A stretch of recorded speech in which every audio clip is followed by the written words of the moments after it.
నందమూరి నటవారసుడిగా ఇండస్ట్రీకి ఎంట్రీ ఇచ్చిన జూనియర్ ఎన్టీఆర్ మొదటి 3 సినిమాలతోనే సూపర్ డూపర్ సక్సెస్‌ని అందుకొని తనకంటూ ఒక ప్రత్యేకమైన ఇమేజ్‌ను అయితే ఏర్పాటు చేసుకున్నారు. 19 సంవత్సరాల వయసులోనే ఇండస్ట్రీ హిట్‌ని కొట్టిన జూనియర్ ఎన్టీఆర్ ఒక స్టార్ హీరోగా గుర్తింపు పొందారు.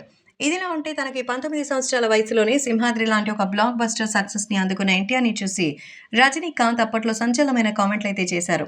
ఒక హీరో కెరియర్‌లో హీరోయిజాన్ని చూపిస్తూ ఒక నలుగురి నాయకుడిగా వ్యవహరించే పాత్రను నేను 40 సంవత్సరాలు వచ్చిన తర్వాత చేశాను. కానీ ఎన్టీఆర్ 19 సంవత్సరాలకి అలాంటి సినిమా చేశారు.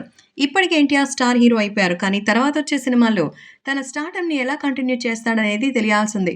ఎందుకంటే అప్పటికే ఆయన కెరీర్ పరంగా పీక్ స్టేజ్‌కెళ్ళిపోయారు. కాబట్టి దాన్ని మ్యాచ్ చేసి సినిమాలు చేయడం కత్తి మీద సాము లాంటిదని ఎన్టీఆర్ గురించి కొన్ని సంచలనమైన కామెంట్‌లయితే చేశారు.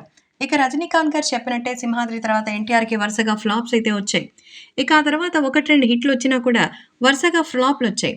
ఈ క్రమంలో ఎన్టీఆర్‌కి అసలు ఎలాంటి సినిమాలు చేయాలో కూడా అర్థం కాలేదు. ఎందుకంటే ఎన్టీఆర్‌ని 19 సంవత్సరాల వయసులోనే ఒక నాయకుడిగా చూసిన జనాలు ఎలాంటి పాత్ర చేస్తే యాక్సెప్ట్ చేస్తారనే విషయంలో ఆయనకి క్లారిటీ లేకపోవడంతో ఎన్టీఆర్ ఏ సినిమా పడితే ఆ సినిమా చేసుకుంటూ వచ్చారు. అందుకే ఆయనకి చాలా ఫ్లాప్‌లొచ్చాయి. ఇక 'టెంపర్' సినిమా నుంచి తనకి నచ్చిన కథలు మాత్రమే సెలెక్ట్ చేసుకొని సినిమాలు చేస్తూ సక్సెస్‌లు కొడుతూ వస్తున్నారు. మొత్తానికైతే ఎన్టీఆర్ విషయంలో సూపర్ స్టార్ రజనీకాంత్ చెప్పింది నిజమైంది గదా!